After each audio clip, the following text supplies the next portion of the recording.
атат.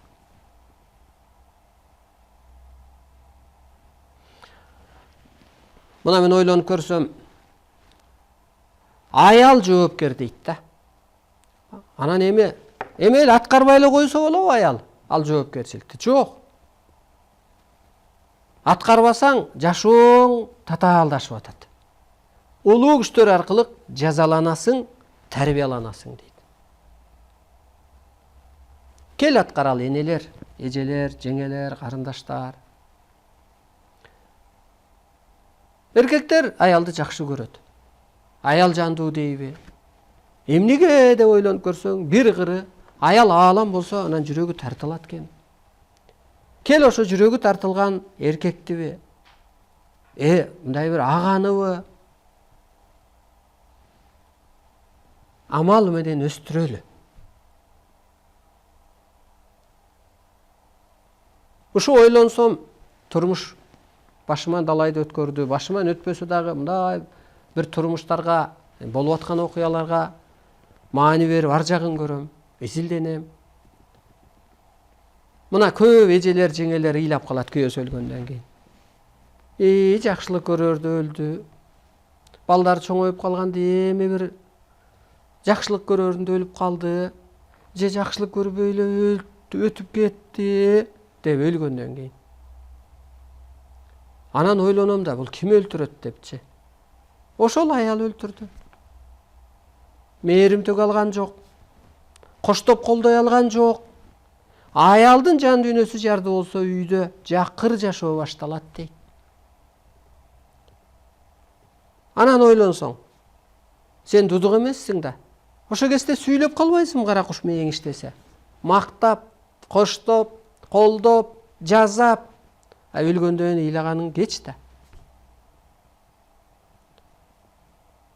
Анан ойлоп калдым, бул чындап эле бир кыры аялдар деле бир жан алгыч окшойт депчи. Жана жан дүйнөсү жарды аялдар. Жан алгыч окшойт деп. Анан жанды деле бир келип алып кетсе жакшы го. Ал үйлөндө 20 жашында үйлөнсө, 60 жашында, 50 жашында ери кайтыш болсо, 30 жыл кыйнап туруп өлтүрүп атпайбы? Бул бир кырларын айтып атам. Келиңиз, ошол үй бүлөнүн ден соолугу мага керек. Аялыңызга керек, эриңизге керек, бала чакаңызга керек. Аны үчүн эмне кылалы? Жакшы эле заман болуп атат го мына. Квартирада болсоң жашап атасың, эң башкысы. Токойдо калган жоксуң. Квартира, мейли бирөөнүн квартирасында 3000 сом, 5000 сом төлөсөң да жашап атасың. Кел жашай туралы. Учурчак менен жашай туралычы. Эртең болор. Ниетиңе жараша күн көрөсүң болуп атпайбы? Ааламдан да так берилет. Ниет оңолуш үчүн табыгы илим керек дейт да кайра. Анан таза дил керек дейт. Мына биздин айылда бир байке чыккан, 10 чакты баласы бар. Азыр балдары ушу мен курду, менден кичүүрөөк. Эски эле үйдө жашаган, шифры жок. Жанталашып, короо деле салган жок. Ошо багып ошолорду мындай мисал катары айтайын. Кийин балдары тың чыкты, 5 комнат тамсал берди. Анысы кандай, кел балдардан кайтар. Бүгүн мээрим төгүп, болот балам деп, бала алдап кел дебей. Баланчанын баласы минтип атпайбы деп бир тетир жакка жумшабай. Психологиясын бузбай. Болот балам. Эң башкысы ак жүр. Эң башкысы так бол. Эң башкысы сак жүр. Жаман адамдан алыс бол. Бир жалган ишке түшүп калба деп тарбиялабайбыз да биз. Мына. Баланын күйөөсү минтип атпайбы? Ой, анын күйөөсү астыга кетип адашчу адамдыр. Сиздин күйөөңүз наоборот касиеттүүдүр. Оюна жаман келбеген, ошон үчүн ал жолго баргысы келген жок. Андай бирөөгө алдагысы келген жоктур. Жанталашып баш оорутпасы келбеген, ичинде бир жаны башкадыр, касиети башкадыр, энергиясы башкадыр. Мына, мамлекетти эмне менен куткарат экенбиз? Табыгы илим менен гана. Жайылтуу, окутуу. Ана мына Адам Кудай ордуна отура албаса, жашоонун жеми болот дейт. А Кудай деген эмне биз? О ааламды Кудай деп жүргөнбүз. А жаның кайдан келген? Ааламдан. Көрдүңүзбү? Ааламда сиздин жаныңыз жаратуучу экен. Ааламда тагдыр буйруйт бекен жерге? Арбайлар жана антип багыт берет бекен? Ошонун эле тирүүсүн сиз аткарсаңыз, Кудайдын ордун аткарып калганыңыз болуп атат. Бүгүнкү талап асман сураба деп атат, аалам сураба менден. Сыйынба дейт. Тетирсинче сырдаш сыйкыр касиетти иштет. Мына китептерде алсаң сырдашканың ошол. Ак жолго чыгып, ааламдык иш кылсаң, сырдашканың ошол. Анткени сен анын ролун аткарып атасың, ал сени колдойт, коштойт. Мына аял аалам. Келиңиздер улуулукту сүйлөйлү.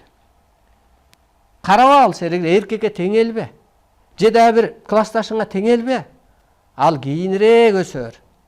Ал кийинирээк ойгонор. Мүмкүн орду жоктур, алтын доордо, жаңы доордо.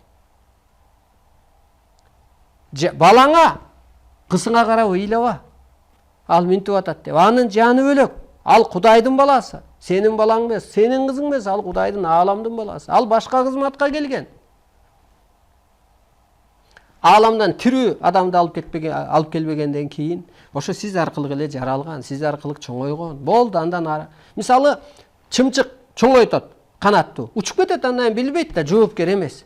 Ар адам ар канаттуу өз күнүн көрөт. Издеп жүрбөйт да, балам кайдасың, курсагың ачтыбы, күйөөң неди дебейт да. Ошо канаттуу түшкө кирсе периште дейт. Анысы кандай да сиз жоопкер эмессиз. Бир кыры. Ыйлап албаңыз, ал кырсыгып атат деп. Ал дагы тарбияланып атат. Сиз деле ушул деңгээлге, мен ушул деңгээлге жөн жеткен жокмун да. Далай кырсыкты көрдүм да. А балам деле ошону көрүп, кызым деле ошону бир нерсени көрүп анан өсөт да. Болбосо бош болуп калбайбы? Мына көрдүңүзбү, аял аалам ролун аткарат. Азыр аялдар алтын доорду куруш керек деп аткан ошол да. Мына биз өткөндө айтканбыз эфирде. Биз ушул жерде отуруп эле байларды соттоп коебуз деп. Арбайлар бар эле аткарып коет, аберин ачып коет, өздөрүнөн өзү эле бүтүп калат. Эмнеге дегенде, аалам соттойт да жерде. А сен ушул жерде көзүң көрүп туруп сотто деп атат да. Мындан ары эмне кылыш керек дегенде, аураңды өзгөрт. Эң биринчи аураңды. Сен кайнене болсоң, келиниңе айтасың да. Мындай кыл деп. Милдеткер катары айтасың. Милдеттүүсүң айтканга. Ата болсоң, балаңа айтасың да. Балам, мындай бол деп. Кудай келип айтпайт да ал балаңа. Анысы кандай мына бу жерден дагы сотто деп атат. Анткени сенин жаның ааламдан келген, ааламдын ролун аткар. Эгер аткара албасаң, анан жашоонун жеми болосуң. Мына аны аураны өзгөртүш керек. Мен ааламмын деп.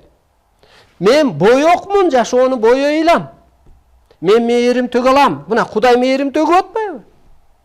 Мен ыйман сыпатка жеткире алам. Сиз аураңызды өзгөртсөңүз, психологияңыз өзгөрөт. Психология өзгөргөндө астрология, анатомия астрологиянын ролун аткарып калат деген ошол. Астрология ааламда. Эгер ушул 3 кызматты аткара албасаң, жашоонун жеми бол. Мына мен аалам ролун аткарып улуулук күндө атпаймынбы?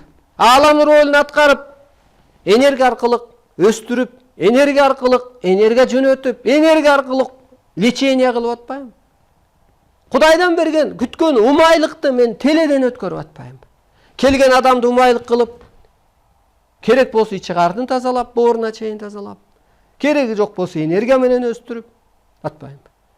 Мына бизге 3 жаш, 5 жаш, 2 жашар балдарды жетелеп келет. Ушинтип минтип ооруп атат да. 1-2 сабакта таң калат. Агай айыкты, баягысы жок. Ал бала деле түшүнбөйт.